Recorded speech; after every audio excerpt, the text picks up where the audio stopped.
李在明总统达到了他的竞选承诺，7个月内达到李在明竞选总统时候的承诺。从竞选到上任，南韩总统李在明不断高喊的 KOSPI 5000点时代不是梦，1月22号这天真的达成了。Well, so the KOSPI hitting that 5,000 level meets a key goal set by President Lee Jae-myung just about 6 months into his 5-year term. 이재명 대통령이 자신의 대선 공약을 달성했습니다. 끊임없이 강조해온 코스피 5000, 취임 7개월 만에 대선 후보 시절의 약속을 지켰습니다. 세계 뉴스 속의 감동을 전해드리는 감동 특파원입니다. 날씨는 많이 춥지만 마음은 굉장히 훈훈한 요즘입니다. 지난 1월 22일 한국 코스피 지수가 사상 처음으로 5,000포인트를 돌파했습니다. 국내는 물론 세계도 깜짝 놀랐는데요. 월스트리트 저널, 블룸버그, 파이낸셜 타임스, 그리고 싱가포르 CNA까지 세계 주요 언론들이 이 소식을 일제히 집중 보도했습니다. 그 중에서도 유독 강한 관심을 보인 곳이 있습니다. 바로 대만입니다. 이번 코스피 상승의 중심에는 AI 반도체가 있었습니다. 그리고 바로 이 반도체 분야에서 한국의 거센 추격을 받고 있는 나라가 대만이죠. 대만 입장에서는 이번 코스피 5000 돌파가 결코 가볍게 넘길 수 없는 뉴스였을 겁니다. 실제로 대만 언론들은 이렇게 표현합니다. 한국 증시가 대만을 넘어섰다. 코스피 5000은 단순한 숫자가 아니다. 영리한 외교 전략의 결과다. 오늘은 한국의 코스피 5000 돌파를 대만 언론은 어떻게 바라봤는지 그 시각을 전해드리겠습니다. 대만은 세계 반도체 산업의 절대 강자입니다. TSMC, 대만 반도체 제조회사, 애플과 엔비디아의 최첨단 칩을 독점 생산하며 전 세계 파운드리 시장의 약 60%를 장악한 기업이죠. 대만 경제의 자존심이자 대만 증시 시가총액의 30% 이상을 차지하는 존재입니다. 그런데 지금 한국의 삼성전자와 SK하이닉스가 AI 반도체 시대를 맞아 폭발적으로 성장하면서 코스피 전체 시가총액의 약 35%를 차지하게 됩니다. 한국과 대만 두 나라가 전 세계 반도체 시장의 80에서 90%를 함께 책임지는 구조. 대만이 한국을 예의주시할 수밖에 없는 이유입니다. 대만 3대 방송 TVBS가 1월 22일 저녁 메인 뉴스에서 긴급 속보로 보도했습니다. 한국 증시 상승세가 대만 증시를 이기고 있다. 앵커는 이어서 말합니다.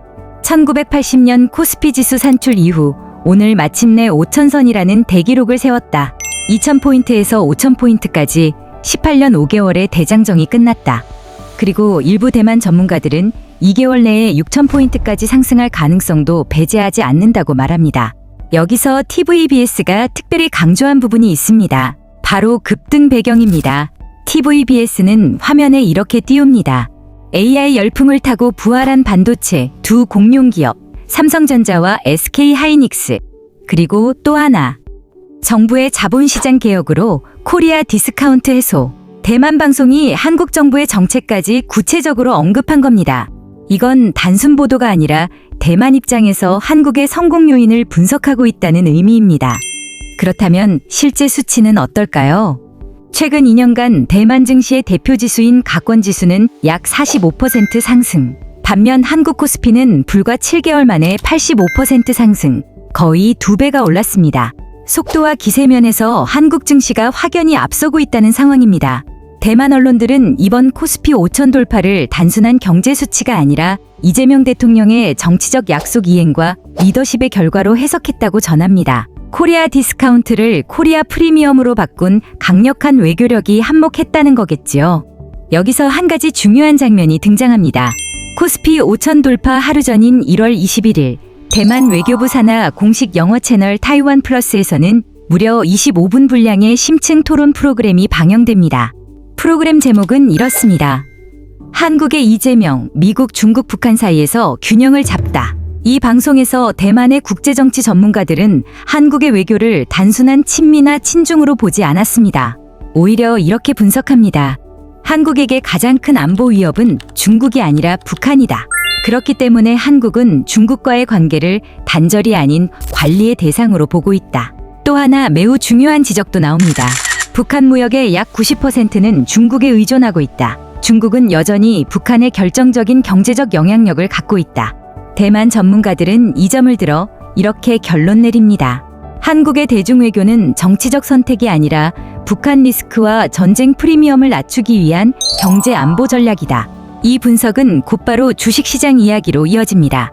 한중 관계 완화는 외국인 투자자들이 가장 우려하던 중국 리스크를 낮춰주고 북한 변수 관리는 코리아 디스카운트의 핵심인 전쟁 프리미엄을 줄여줍니다. 반도체 공급망 안정은 삼성전자와 SK 하이닉스 같은 한국 증시 핵심 기업들의 운영 리스크를 낮춰주는 요인입니다. 그리고 결정적인 평가가 나옵니다. 워싱턴은 약간 긴장했을지도 모른다. 하지만 서울과 워싱턴은 상호 이해가 있다. 미국과는 안보 동맹을 유지하면서 중국과는 경제 협력을 관리하는 이른바 양손 전략. 대만은 코스피가 5천을 돌파하기 전부터 이미 이 흐름을 읽고 있었던 셈입니다. 왜 대만은 이렇게까지 한국의 외교를 분석했을까요? 같은 반도체 강국으로서 한국의 성공 전략이 대만 자신에게도 중요한 참고 사례이기 때문입니다. 그렇다면 대만 전문가들이 말한 영리한 외교 전략의 실체는 무엇일까요? 세 가지로 정리됩니다. 첫째, AI 반도체 주도권입니다.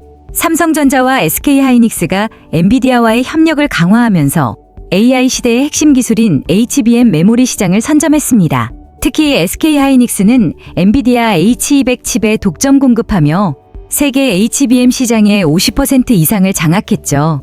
블룸버그는 이를 두고 AI 혁명의 숨은 승자라고 표현했습니다. 둘째, 정부의 정책 변화입니다. 이재명 정부가 추진한 K-프리미엄 정책. 구체적으로 무엇이 달라졌을까요? 주주 환원율을 OECD 평균 수준으로 끌어올리고 자사주 소각과 배당 확대를 의무화했습니다. 이 정책이 발표되자 외국인 투자금이 7개월간 약 40조 원 순유입됐습니다. TVBS는 이를 이렇게 표현했습니다.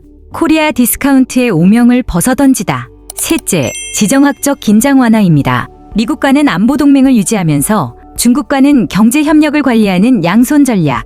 대만 화시뉴스는 이재명 대통령의 이 발언을 특별히 보도했습니다.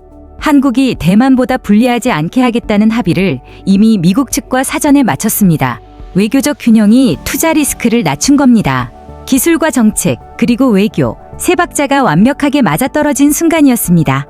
대만 언론들이 이토록 민감하게 반응한 이유는 분명합니다.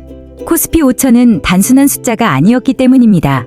AI 시대를 주도하는 기술력, 외국인 투자를 끌어모은 정책 개혁, 미국과 중국 사이에서 균형을 잡은 외교. 한국은 더 이상 따라가는 나라가 아니라 전략적 플레이어로 인식되기 시작한 것입니다. 대만이 가장 먼저, 그리고 가장 민감하게 반응한 이유도 바로 여기에 있었습니다. 오늘 영상 어떠셨나요? 좋으셨다면 구독과 좋아요 부탁드립니다. 추운 날씨에 모두 건강에 유의하시기 바라고요. 다음 영상에서도 여러분에게 도움이 되는 소식으로 찾아오겠습니다. 지금까지 감동 특파원이었습니다. 시청해주셔서 감사합니다.